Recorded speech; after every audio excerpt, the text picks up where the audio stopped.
Hello बच्चों, आइए प्रश्न को देखते हैं। तो प्रश्न में दिया है सेलों के लिए एनोड अभिक्रिया, कैथोड अभिक्रिया तथा कुल सेल अभिक्रिया लिखिए। प्रत्येक सेल में कौन सा इलेक्ट्रोड धनात्मक इलेक्ट्रोड होगा। और यहाँ पे हमें दी गई है अभिक्रियाएं। आइए मुख्य अवधारणा की चर्चा करते हैं। मुख्य अवधारणा, तो यहाँ क्या लिखा है, सेलों के लिए एनोड अभिक्रिया तथा कैथोड अभिक्रिया।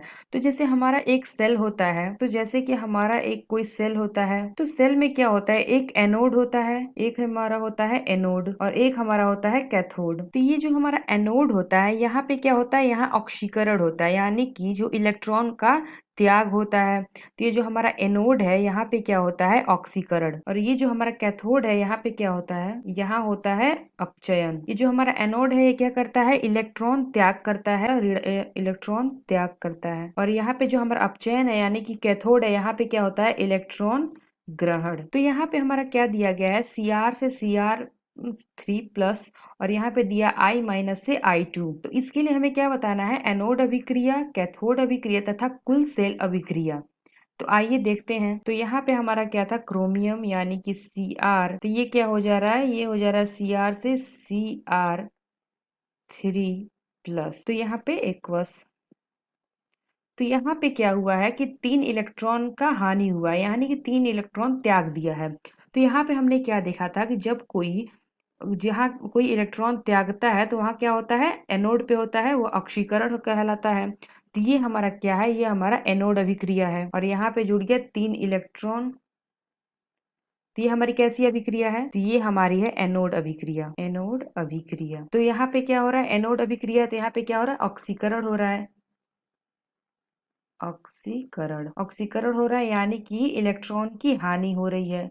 तो हम लिख लेते हैं इलेक्ट्रॉन की हानि। तो दूसरा हमारा क्या दिया था, आई पे ऋण आवेश और वहां आई से I2। तो इसको देख लेते हैं। तो ये हमारा क्या है, आई। तो यहाँ पे क्या हुआ है, 2 इलेक्ट्रॉन ग्रहण किया है, यानी कि इलेक्ट्रॉन यहाँ के लाभ हुआ है इसका। तो यहाँ पे 2 इलेक्ट्रॉन का लाभ हुआ है, 2 इलेक्ट्रॉन। तो ये क्या हो जा रहा है, 2I पे माइनस। तो यहाँ पे क्या हुआ है, 2 इलेक्ट्रॉन का लाभ हुआ है, तो ये 2I- हो गया। तो इसको बराबर करने के लिए यहाँ पे कितने का गुणा करना पड़ेगा, 3 का। तो ये 3 का हम गुणा कर लेते हैं।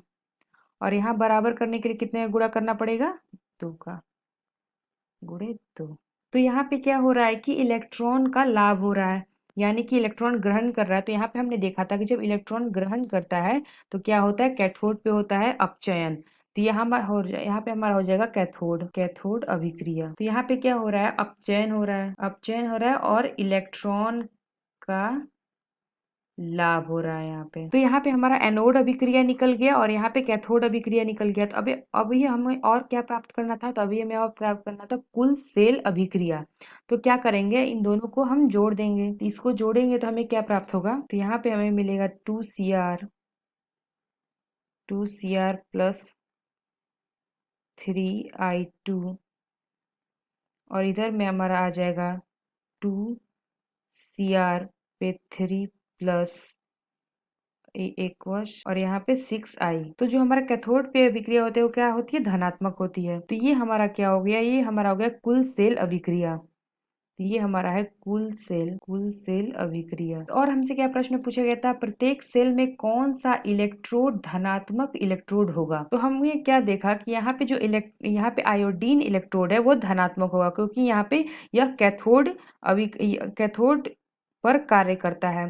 तो हम लिख लेंगे क्या, यहाँ आयोडीन इलेक्ट्रोड धनात्मक होगा क्योंकि यह कैथोड पर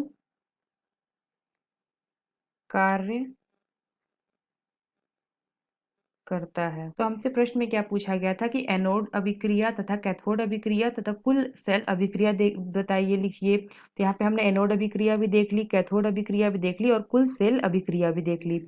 और प्रश्न में क्या पूछा गया था कि प्रत्येक सेल में से कौन सा इलेक्ट्रोड धनात्मक इलेक्ट्रोड होगा। तो यहाँ पे हमने देखा, यहाँ आयोडीन इलेक्ट्रोड यानी कि आयोडीन इलेक्ट्रॉन धनात्मक होगा क्योंकि यह कैथोड पर कार्य करता है। तो आशा करते हैं आपको समझ में आया होगा। धन्यवाद।